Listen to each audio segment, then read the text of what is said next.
Good morning, everyone. My name is Gabriela Alcalde, and I'm the Managing Director for Equity and Health at Richmond Memorial Health Foundation. Welcome, and thank you for joining us for this informational webinar about RMHF's newest request for proposal. This funding opportunity represents a next step in our journey towards doing our work through a health equity lens. We also recognize that we're on a learning path, and therefore this grant opportunity is explicitly focused on learning, both for the selected grantees and for RMHF.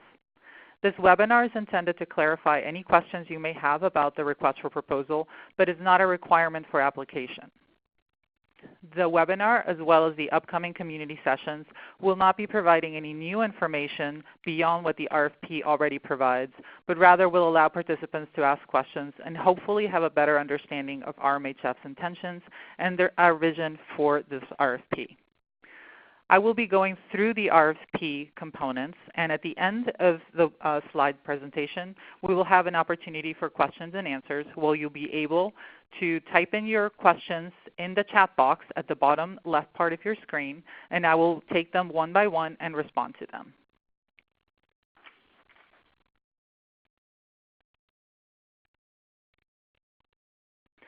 A little bit of background about RMHF and our road to where we are right now. Since 1998, RMHF has invested in building a healthier Richmond region. Our mission is now explicit regarding our commitment to fostering an equitable and healthy Richmond region. We work to address the social, economic, and structural conditions that contribute to poor health outcomes with a commitment to health equity and a recognition of the role that race and racism play in these inequities. We invest primarily in Richmond City and the counties of Chesterfield, Goochland, Hanover, Henrico, Powhatan, and we will consider regional and statewide investments that align with and advance our mission.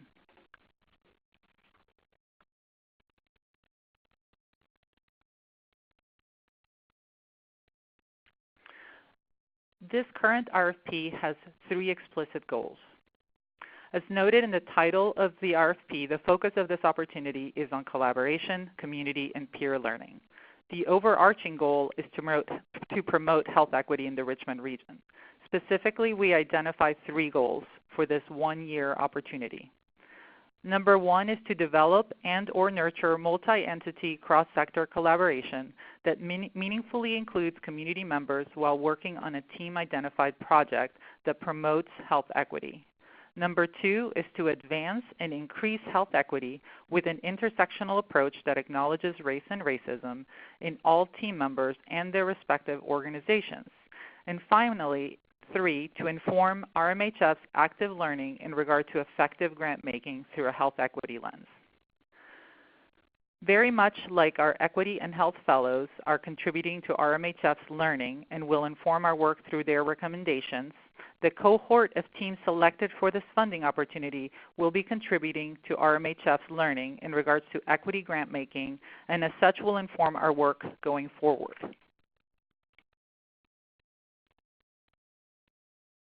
A little bit about the funding and the time frame. The RMHF Board of Trustees has committed up to $500,000 to fund collaborative teams for a period of 12 months. Each team can apply to receive funding of up to $100,000 for the proposed project as appropriate to the scope of the project and the collaboration. Both existing and new projects will be considered. Funding for planning phase of a project will also be considered and is encouraged for newly formed collaborative groups. We strongly encourage groups to develop a budget that is appropriate for the proposed effort. Funding during this grant cycle is not contingent on past funding from RMHF, nor does it guarantee future funding from RMHF. And also a note that while the funding is for 12 months, proposed projects can last longer, can be pre-existing, and they are not expected to wrap up during the funding period.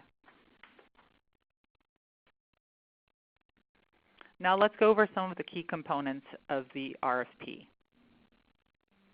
There are a few components that make this funding opportunity different than past funding cycles for RMHF. These components represent our commitment to doing our grant making through a health equity lens. They also convey our ongoing learning. In the next few slides, we'll go over each of these components laid out on the slide. First of all, we're intentional about supporting collaboration, about focusing on a project that addresses a health issue to promote health equity, about meaningfully engaging with the community where the project is being focused, and including community members as team members. We're also committed to providing training sessions that RMHF staff and trustees will also be going through at a different time than the grantees to help us learn how to do our work in an equitable manner. We are also committed to peer learning sessions where we will share what we learn among the teams and with RMHF. We very much are thinking about this opportunity as a co-learning opportunity.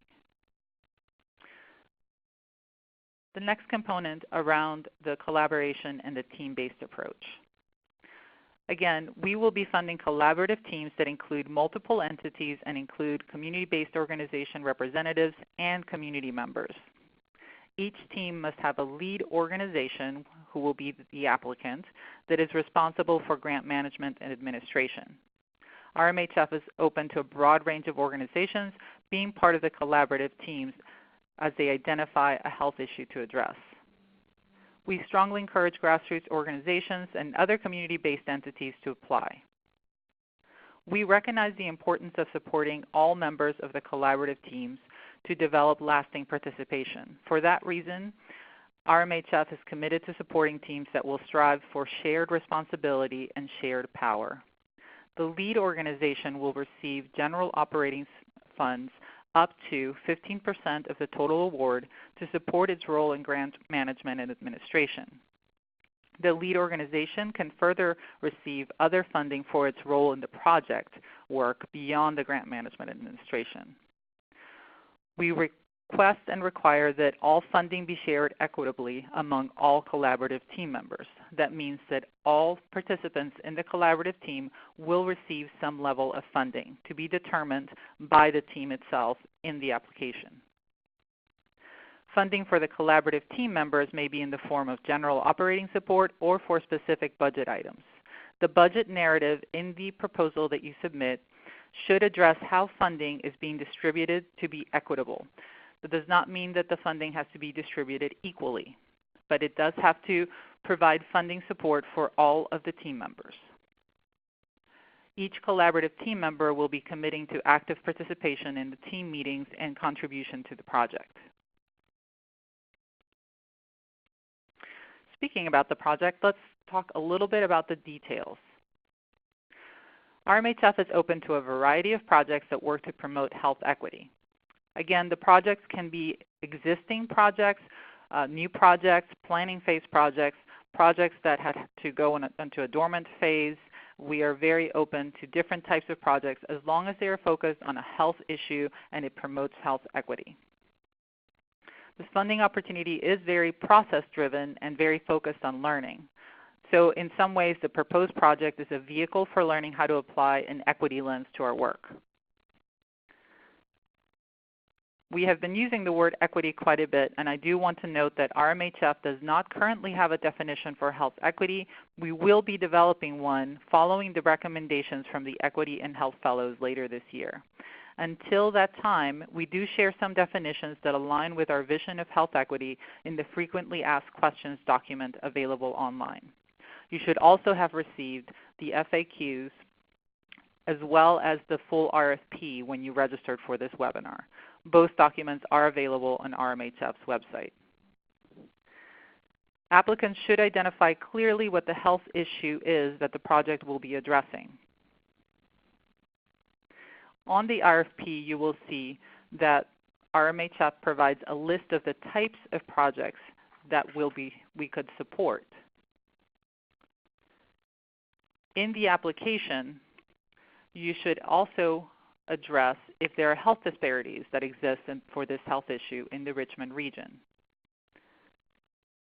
When you're providing your online application, you will note a number of narrative questions. In terms of the project, these questions are the description of the project, the purpose of the project, if such a project has been done before, what the need for the project is, what the goals and objectives are for the project, And how has the affected community informed or been involved in the shaping of this project?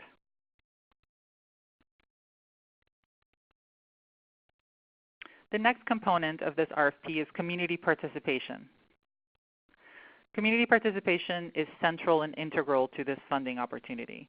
Like health equity, community participation or engagement have multiple definitions and can mean very different things to different people.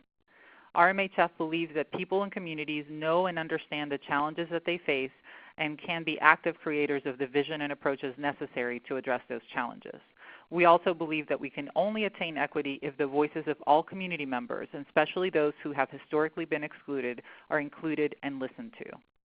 For the purposes of this request for proposal, community member is understood to mean a person who lives in the geographic region or area being addressed by the project. If the project isn't serving a specific geographic area, but rather a population defined in another manner, demographic, health condition, or otherwise, then the community member would be a person who self-identifies as being a part of the population being served or a focus for the proposed project. Because we are very committed to having a clear, articulated community voice, we ask that community members on the team not be staff at any of the already participating organizations on the team. Applicants should also identify ways and assign funding to mechanisms that will facilitate and eliminate barriers to active and ongoing community participation. Some examples of this might mean provision of childcare, consideration of transportation, food and language interpretation services as needed. Thought should also be given to the location and the timing of team meetings to enable full team participation.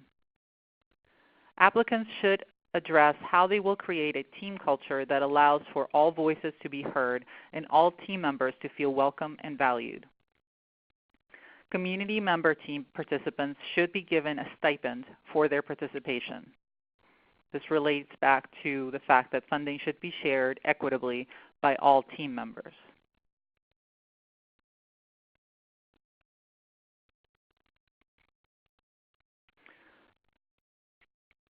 This funding opportunity is also focused on learning. RMHF will be providing all selective collaborative teams, and all team members within each team will be invited and expected to attend with the following training sessions: racial equity, equity, diversity, and inclusivity in collaboration, and learning how to use a racial equity impact assessment tool. RMHF staff and trustees will be going through the same training sessions. This is one of the concrete ways in which RMHF is co-learning with our grantees. As part of the project and of this funding opportunity, teams will be conducting a racial equity impact assessment to inform and guide their proposed project. As stated, we will be providing training and technical assistance on racial equity and the use of a racial equity impact assessment to the teams that are selected for funding.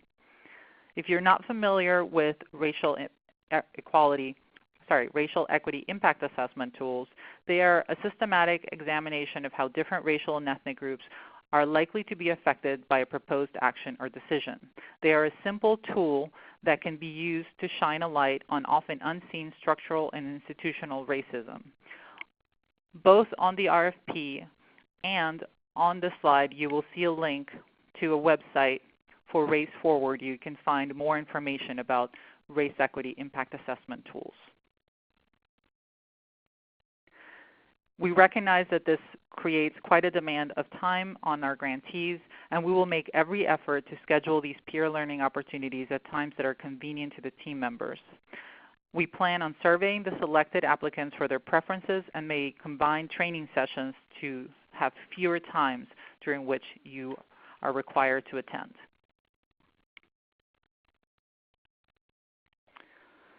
The other side of the learning for this funding opportunity are the peer learning sessions. To that end, teams will be participating in 2 facilitated learning sessions, one around midway through the funding cycle and the second one at the end of the grant, where teams will have an opportunity to share with each other the project overview and progress, experiences and lessons learned about collaboration, experiences with and lessons learned in the use of the Racial Equity Impact Assessment tool, plans to integrate racial equity or the Racial Equity Impact Assessment tool into the work of the collaborative team or the respective organizations, and lessons learned regarding organizational and community relationship building and collaboration. RMHF will be working with an external evaluator to facilitate these peer learning opportunities and to assist us in absorbing the learning and the lessons through this process.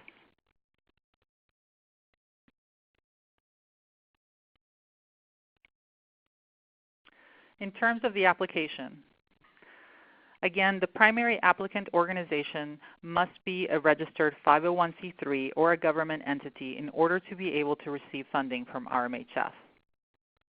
This funding opportunity is for collaborative teams that include community team member representatives. However, there is a lead organization that will be submitting the application and who will be responsible for the administrative and management of the grant.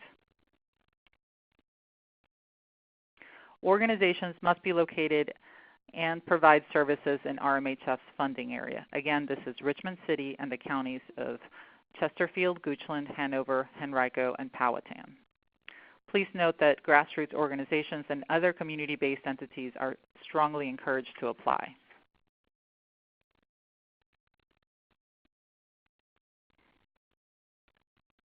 The application is an online application and it has several components. We will only be receiving applications through our online portal. There is a link for this online application on the RFP, which again can be found on our website. There is also a direct link to the application on RMHF's website. The online application will ask you to enter specific information and will identify when an item is optional or required. The first portion of the online application will be general organizational information. The second section is the project narrative, which has a number of subsections. The RFP provides a description of what you should include in each subsection. We strongly recommend that you print out the full RFP as a guide when you are filling out the online application. The components of the proposal narrative include a description of the project, an identification of the health issue to be addressed by the project,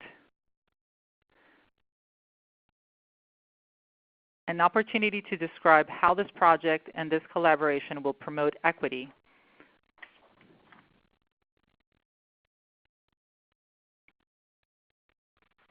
what the population of focus will be, a description of the collaborative team members, which will require member names and if there is an organizational or group affiliation, a section where you can describe the skills and experiences of the team members, a section for community participation where you can explain what types of mechanisms and funding will be assigned to allow for fully engaged community participation. We've offered a space where you can describe any challenges or concerns that you anticipate facing in carrying out the project or working in a collaborative team. We recognize that there are challenges to collaboration and that doing equity work can be very difficult and challenging. So we'd like for you to be thoughtful about thinking some challenges that you can prepare for. The online application will also provide a space for a timeline for the project, which should include a frequency and timing of team meetings. These can be general timelines that we don't require a specific date for each of these. Again, as we stated earlier, the selected teams will be asked to participate in up to 3 training sessions and 2 peer learning sessions. There is also a place for you to write out a budget narrative, which should include a complete explanation of the funding requested, how it will be used, who will receive it, and what portions of the requested funding will be for general operating support and for which organizations involved in the team. All team members must receive some portion of the funding, including the community team member, and we encourage teams to distribute funding in an equitable manner. You should also address what funds will be allocated to facilitate community participation, how much and for what expenses. describe all project costs. If there is additional funding for the project that will be received from other sources, including in-kind resources, please describe those in the budget narrative. Also provide a general time frame for each of the expenses. The final section for the narrative component of the online application is evaluation and learning. This is simply an opportunity for you to consider how you will know if you've accomplished the goals and objectives of this project. How will you monitor and measure this? How will you document it? What do you hope to learn from this project? What do you hope to learn from being a part of this collaborative team? And how will you use what you learned from this project?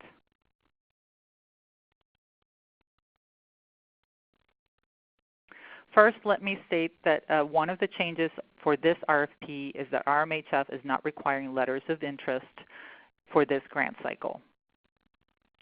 We are asking for letters of commitment. However, at the point of the online application, applicants should provide a list of all organizations and entities and individuals that will be part of the collaborative learning team. You do not need to provide the letters of commitment as part of the online application. Teams should, however, be prepared to provide at least 3 letters of commitment from member organizations and groups if they are selected for funding and as part of the grant agreement process. Team members can be organizations, coalitions, community groups, community members, faith-based groups, or other entities committed to fostering an equitable and healthy Richmond region. The letters of support should state specific roles and responsibilities of each entity and affirm that the signatory has reviewed and contributed to the proposal and state a commitment to active participation, collaboration, and learning. These letters would be due at the time of working on the grant agreement if selected. As stated before, RMHF continues to learn and live its mission to foster an equitable and healthy Richmond region, and as such, we will be contracting with an external evaluator to help us assist in our learning. If you're selected, the teams will agree to work with a contracted external evaluator in communicating your experiences with RMHF and this funding opportunity in general. This data will help us inform our future work.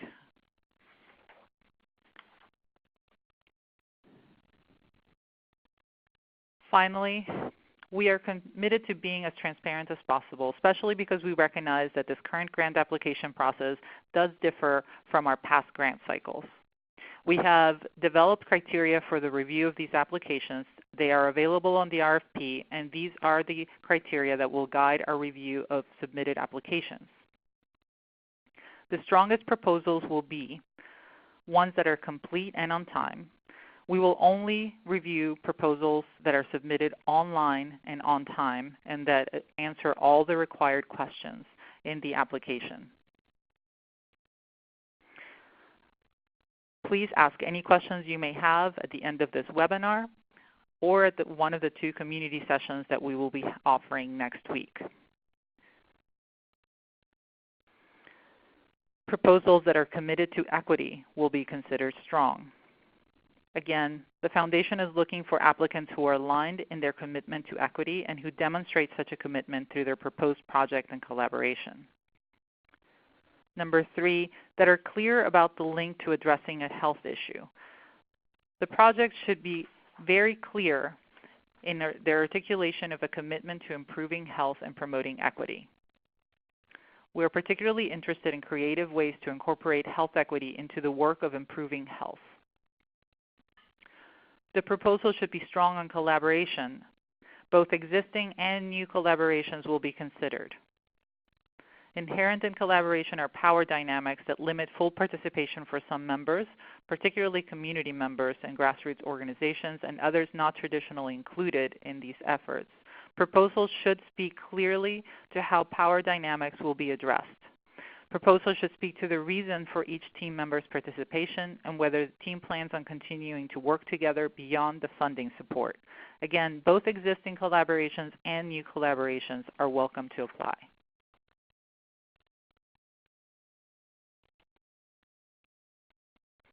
Criteria number 5 is expanding or creating new opportunities. We will be giving preference to proposals that do not propose to supplant existing funding with this grant, but rather use this grant to create new or expanded opportunities for exploring a project or collaboration. Number 6, proposals that present a learning opportunity. Projects and collaborations should provide an opportunity to learn from new approaches, new collaborations, or new voices for grantees and RMHF. Number 7, that are interested in self-reflection. We will be delving deeply into health equity with a lens of race and racism. It incorporates training and peer learning, so we will be asking that there is an openness and an interest in self-reflection and learning in this grant funding opportunity. And finally, we will look for applications that are committed to creating a safe space for discussion. We know that conversations about racial equity can be challenging. Participation in this grant opportunity requires a commitment to respecting the learning curve of everyone involved. RMHF is committed to meeting grantees where they are on their path to embracing equity, and we ask that grantees meet each other and RMHF where we stand. Now let's look at some of the important dates. We launched the RFP on September 13th. Today is September 20th, and we are doing the overview webinar. We will have 2 in-person community sessions next week, one on Monday, September 25th from 4:30 to 6:30 at the Sarah Garland Jones Community Room, and on Tuesday, September 26th from 5:30 to 7:30 at the Southside Building on the Sacred Heart campus.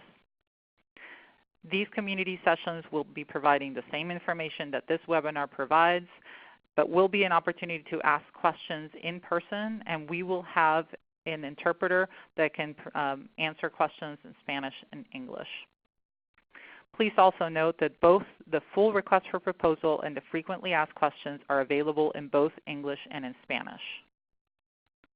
We will also be recording, or we are recording this webinar, and it will be posted online. So you can come back to this webinar and listen and read the responses. The proposals are due on October 30th by 5 p.m. Again, proposals need to be submitted online. We will be setting up site visits for finalists throughout the month of November, and we will announce the awards in mid-December. Work on these projects would begin in January of 2018. Finally, we would like to make ourselves available for any questions you may have. If you have questions about this grant opportunity and its content, please feel free to contact me. My email information is on the current slide. If you have questions or trouble with the online submission process, please contact Lisa Bender, who is our grants manager. Her email is also on the slide.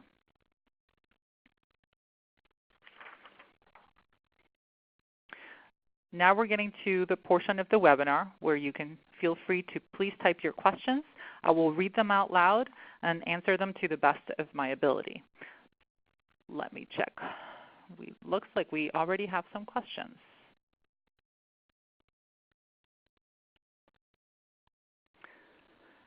First question. Is it correct that the lead organization can budget no more than 15% of the total funding for administration and management, but can budget more for other roles such as research and data collection? That is correct. We have allocated or assigned up to 15% of the total funding award for the lead applicant who will be responsible for management administration of the grant. However, that entity or organization can receive further funding for other roles and responsibilities within the project.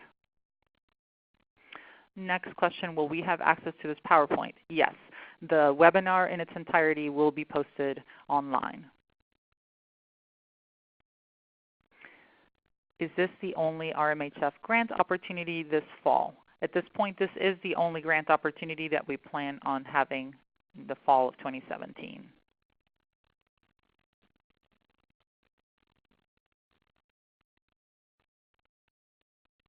Next question we have. can partners provide in-kind support? Absolutely. In the budget narrative, there is an opportunity to describe any other funding sources, including in-kind support.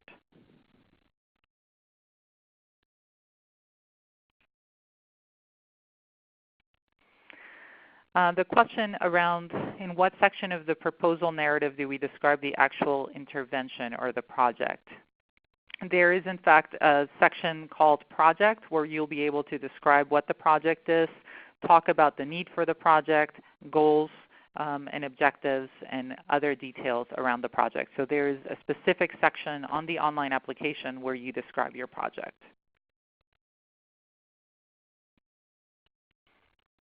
Bear with me as I scroll down and read your questions. Should the proposed project be for at least 12 months, or can it be shorter? Well, this funding opportunity is for 12 months, so we would expect that the team would be working on this project for 12 months. Again, it can be planning. A planning phase can be part of this funding, but we are planning on giving 12 months of funding for this.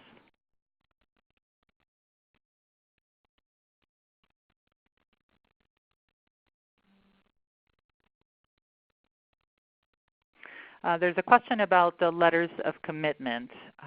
Not clear on what this question. Well, the letters of commitment, we are asking for 3 letters of commitment, more if you would like. And this is in terms of, this asks who should provide letters of commitment. They should be from part of the community team collaborative. So it can be any of the organizations or entities participating in the team.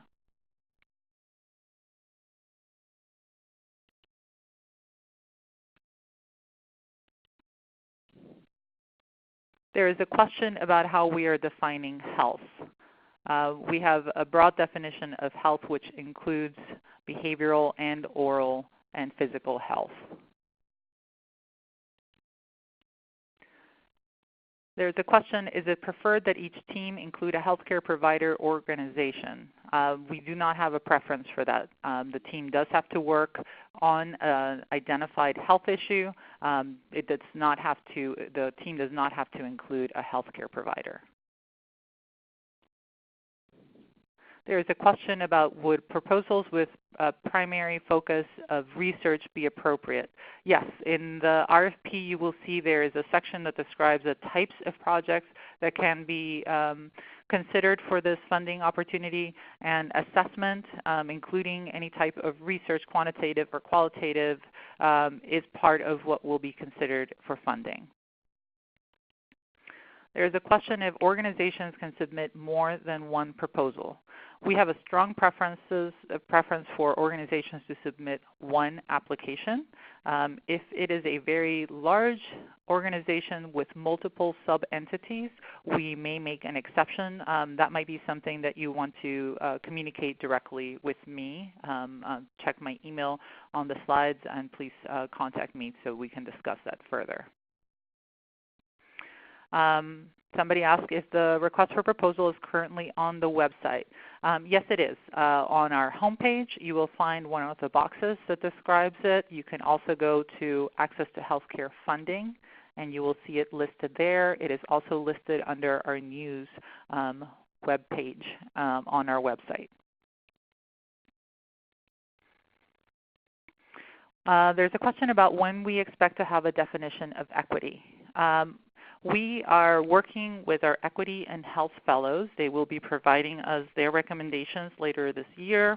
In the fall, we will be taking those into consideration along with other inputs. For example, RMHF is going through an equity assessment of our grant making and communications.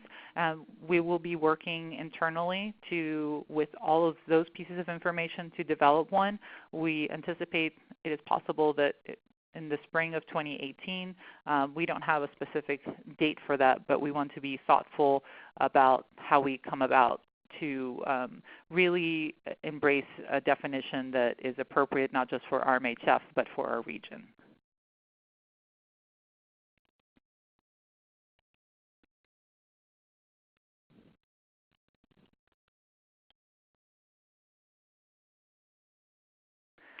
There's a question here about would it be appropriate for collaborations to explore addressing a new health need not currently addressed within the collaborative organizations? Is this an opportunity to learn how to do a service better? That is certainly something that we would consider. For anything new like that, we may encourage you to consider doing a planning phase project so that the collaborative team can develop rapport and develop really thoughtful ways to approach the project. So absolutely planning phase projects are something that would be considered. Question around our definition of health again, and are we aligned with Robert Wood Johnson's definition of health? Yes, we do understand health broadly, and it includes the social determinants of health. So very much it would be aligned with the definition that Robert Wood Johnson Foundation provides. There's a question of, is there a target age preference? No, there is not. We do not have any sort of demographic target.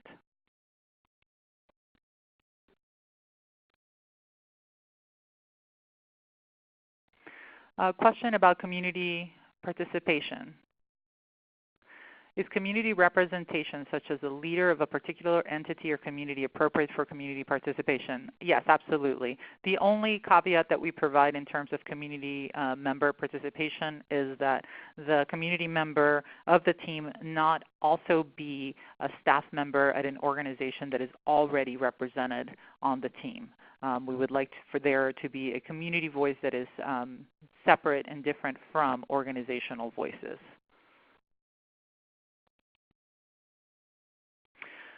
There's a question, does every partner have to have funding from the RMHF budget? Yes, part of this funding opportunity that is different is that the funding should be provided in an equitable manner to all team members. Now, we are not saying what that looks like.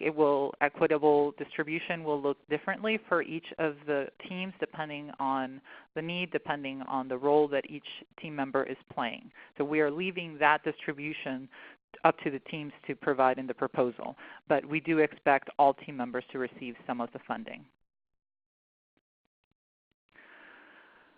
Can funding be used for planning a collaboration with pilot testing?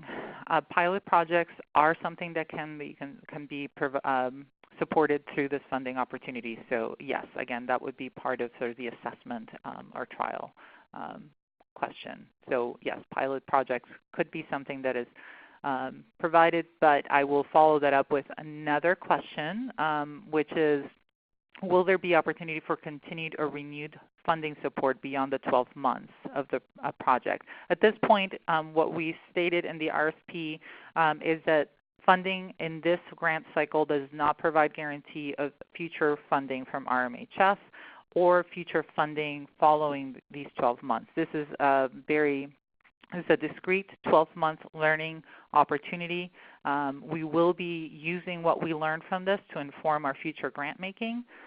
So it will certainly influence and be present in our future grant making. But at this point, we do not have another grant cycle following this to guarantee or to say to anybody that there will be funding beyond these 12 months for the project if you are funded.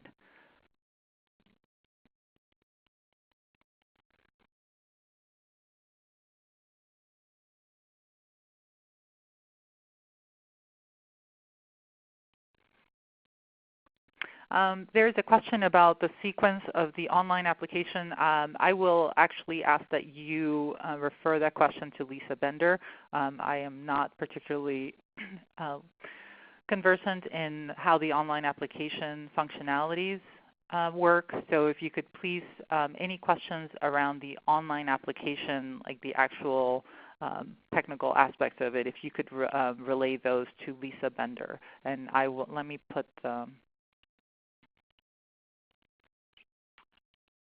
there are our emails on the slide, so you see Lisa Bender's email at the bottom. Please, any questions about the online application, submit those to Lisa.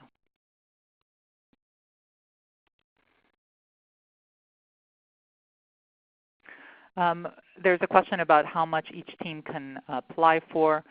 $100,000 is the limit for funding for each applicant team. So that is the maximum allowed funding per team. Will a preference be given to teams with more members? No, there is not. We're open, and we're in fact very excited and curious to see what proposals come in. Please be creative. We do have the three-letter of commitment requirements. So obviously that would indicate that we expect teams to be at least 3 members. It could just be that there are just 3 members. We are not requiring a specific size for the teams, nor do we believe that larger teams are better than smaller teams.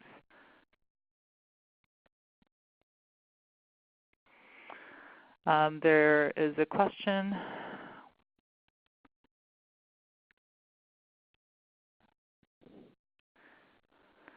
For those not selected, is there a way for everyone to be involved in the trainings? RMHF is planning on making some of the trainings that we will provide for the selected grantees open to the public. We do not have specific plans around that, but that is something that we are interested and committed to doing, to providing the opportunity to learn about health equity and racial equity to the broader population in our region.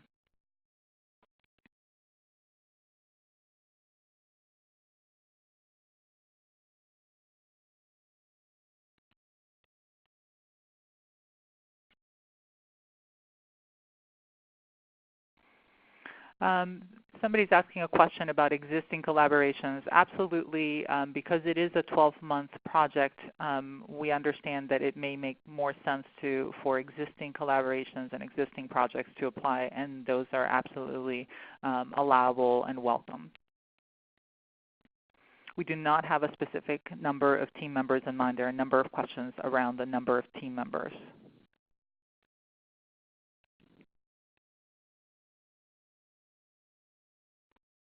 Scrolling through the questions.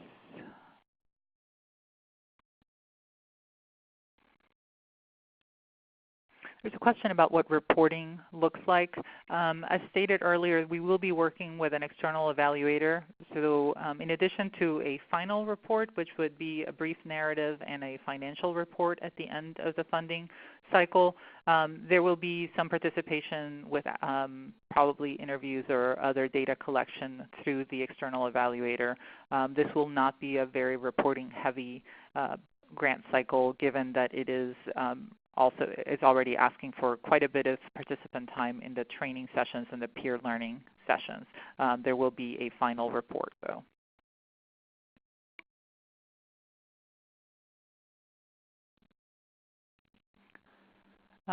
There's a question asking if we can share the participants in this webinar. We did not ask for permission to share this list.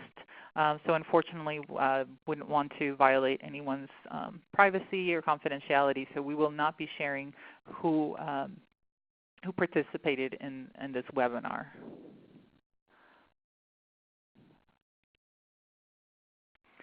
I have not seen any new questions typed into the box in the last couple of minutes. So I'm going to pause for about 30 seconds to a minute, make sure no one else is typing. If anybody has a question, please type it into the chat box where it says Q&A, and I will be happy to read it out loud and respond to the best of my ability.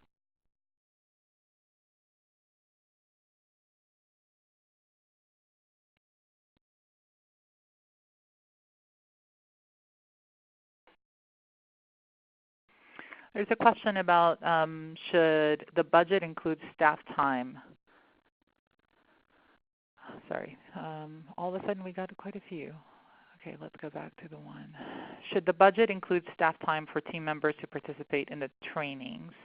Yes. In fact, please allocate time for budget for stipends for the community member as well for those trainings.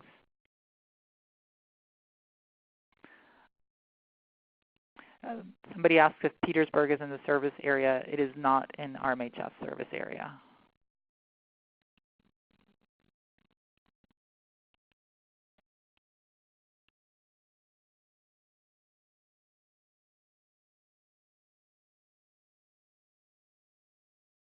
There's a question again about the order in which the online application requests the project narrative. Again, I am not certain if you can answer the questions out of sequence. I believe that you can, but that is a question for Lisa Bender to answer. If that becomes an issue, we can try to address it from the technology aspect, but it was not intended to be answered in a sequence. So if it's not possible to answer out of sequence, then we will see what we can do for that. But again, that question would be better answered by Lisa Bender in terms of how the online application requires that you answer the questions.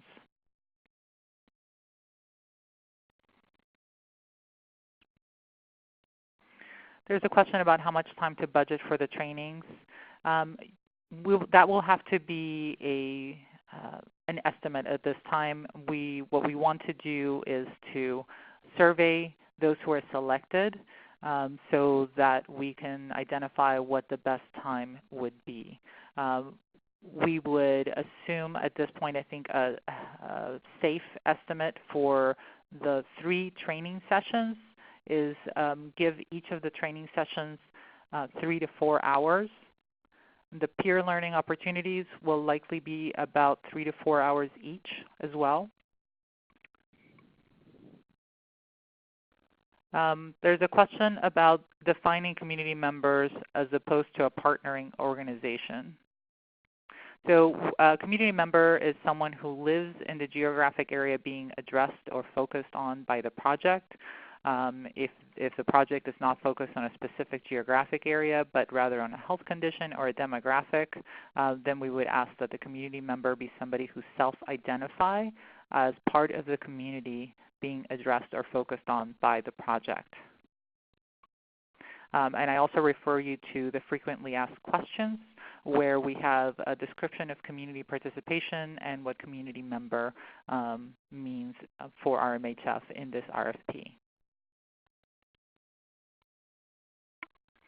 I see that a couple of participants have their hands raised. Unfortunately, we do not have the ability to have you talk on the line. So if those with their hand raised could please type their question into the chat line rather than raising their hand on the webinar participant page.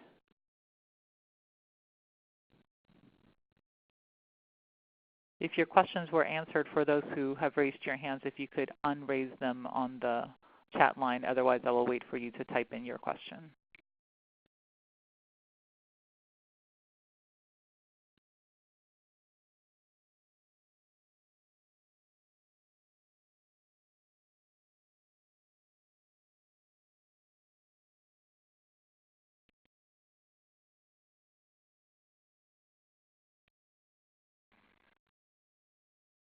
Okay, I am not seeing any further questions from those.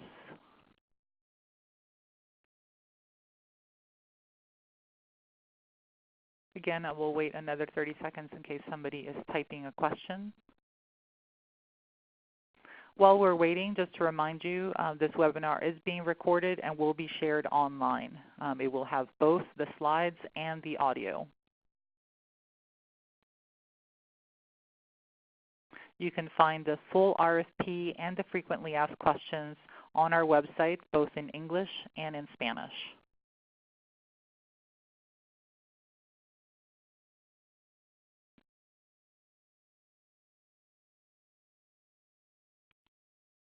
Okay, I do not see any more questions. So with that, I will conclude our webinar. Thank you all so very much for participating on this informational webinar. We are very excited about this request for proposals and the learning opportunity it provides for us and the selected grantees. We are very much looking forward to hearing from you. Again, if you have specific questions, please do not hesitate to email me or Lisa Bender if it is regarding the online applications. Thank you very much and have a great day.